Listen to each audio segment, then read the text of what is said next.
question. Do you have any thing that you want to say? I'll leave it towards the end. Just go on. Okay. One thing I just want to ask you directly. You said that Neil Keenan is dead. Neil Keenan, the previous M1, the guy who was going around Indonesia, the Philippines, trying to find this gold from JFK, from the Green Hilton Agreement or whatever. Neil Keenan, the head guy, You said he was dead, but he spoke on YouTube October 28th, 2020. I'm going to play his clip, and then I want your response. I mean, the Dragon family, the Golden Dragon family has offered on numerous occasions, and you've used it. The United States has used, they've used their funds without asking even, which is par for the course, because it's not a government, it's a corporation, and they're not paying attention because there's nothing the Golden Dragon family can do. They think. There's lots to do. There's lots. It's going to be a new world soon. There's going to be different things taking place. And the Indonesians will be happy with what happens. Asia will be happy with what happens. And the West will be at a loss. I don't mean the people. I mean the government or the powers that be that have been who have literally done nothing for the people. So who is that guy if Neil Keenan is dead? All right. Here's the thing. This is an era where computer graphics can make anybody seem alive, right? So here's what I know about Neil Keenan. Remember back in 2009, I think two Japanese were arrested in Chiasso, Italy with $134 billion worth of bombs, and Mr. Watanabe and Mr. Yamaguchi. Mr. Yamaguchi and I have met in person. I met Mr. Watanabe too, okay? I know these people face to face. And Yamaguchi showed me pictures, analog pictures of him with Neil Keenan and a bunch of bombs. And his father or his uncle was very helpful for keeping the Japanese emperor safe at the end of World War II. So there was a real Neil Keenan, and we used to be in daily contact. Then I got word from a member of the Dragon family that he had been killed. And after that, another Neil Keenan appeared who suddenly had this huge growth on his arm, which the real Neil Keenan didn't. And he started trying to sell people these, healing computers, and it was obviously a case of identity theft. And I've since, tried to get anyone to confirm that Neil Keenan's around.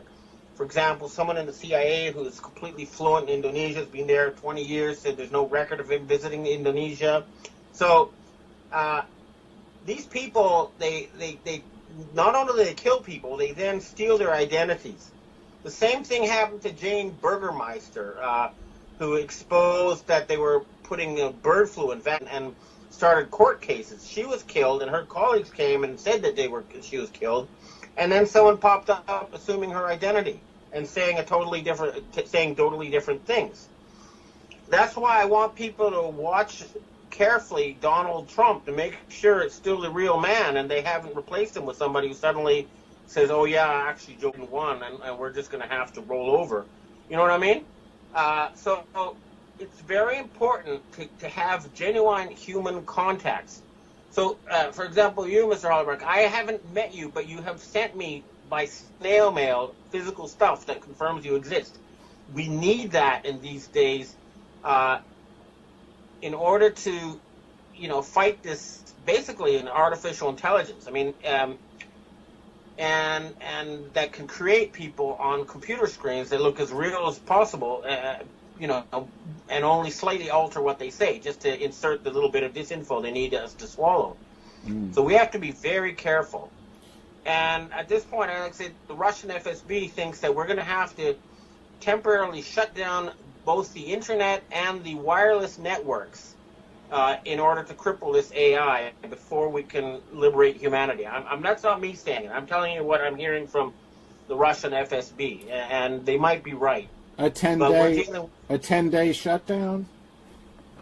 Something like that. So people can focus on what's real, their family, their pets, their local grocery store, and not some abstract battle on the internet between China and the U.S. or whatever. You know what I mean? It's get back to reality. We need that very badly right now. You just mentioned that you contacted someone in the FBI, the CIA, asking about Neil Keenan's whereabouts. Your language skills are unbelievable. I speak English. I was an exchange student to Germany. I trained it for 4 years. I barely speak German. You're very intelligent. A lot of people have said that you're some kind of CIA asset. You speak, 7 languages. What would you how would you respond to this? Well, first of all, okay, let me tell you about languages. Languages are like martial arts. You don't learn them by reading books. You actually have to go and practice it. So it's like building neural networks in your brain. And once you learn your first foreign language, then the second one is easier, and the third one's easier than that. It's just a question of, actually immersing yourself where you have to use that language. There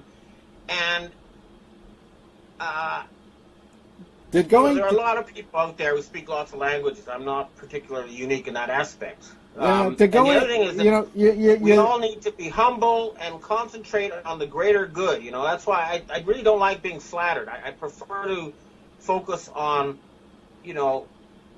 saving the planet and doing the greater good. And if we succeed, then sure, we can be rewarded. But it's about saving the planet. It's not about, enriching ourselves. We all have to have that attitude if we're going to get through this with victory for the human race. You did ayahuasca at 19 in Peru. 17.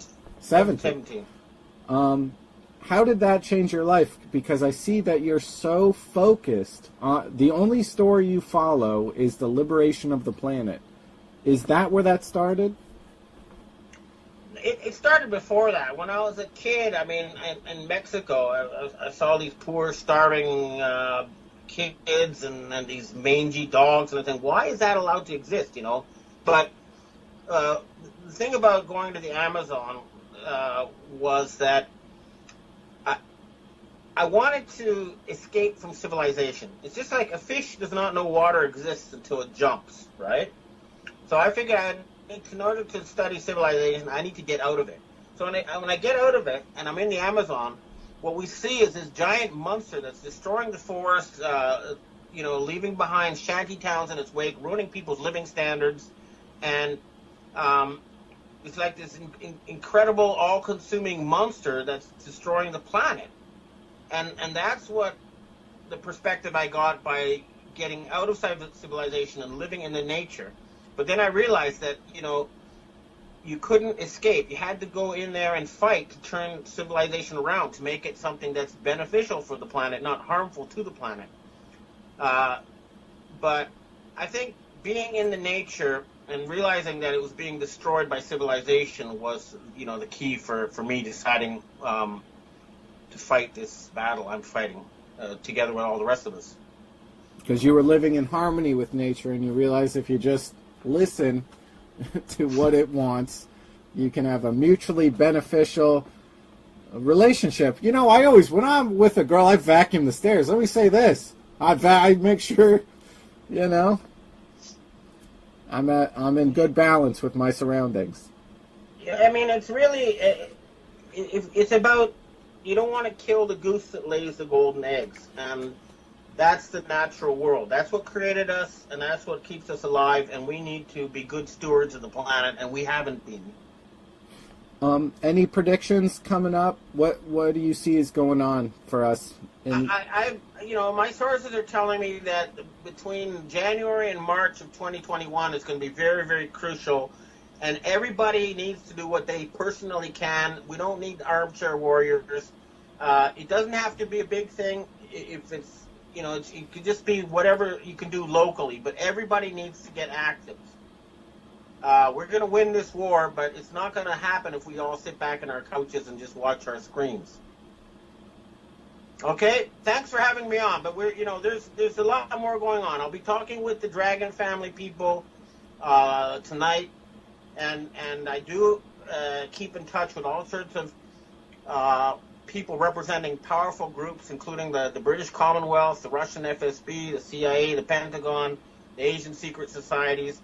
And there are very powerful people who all have a common interest in saving the planet, and we're going to make it happen. I guarantee you. Thanks, Ben. So, liberty or death. That's my view now. Thanks for having me on. He runs BenjaminFulford.net. He's a former Asia Pacific Bureau Chief of Forbes magazine. There he goes. Thanks a lot, Ben. Take care from Tokyo.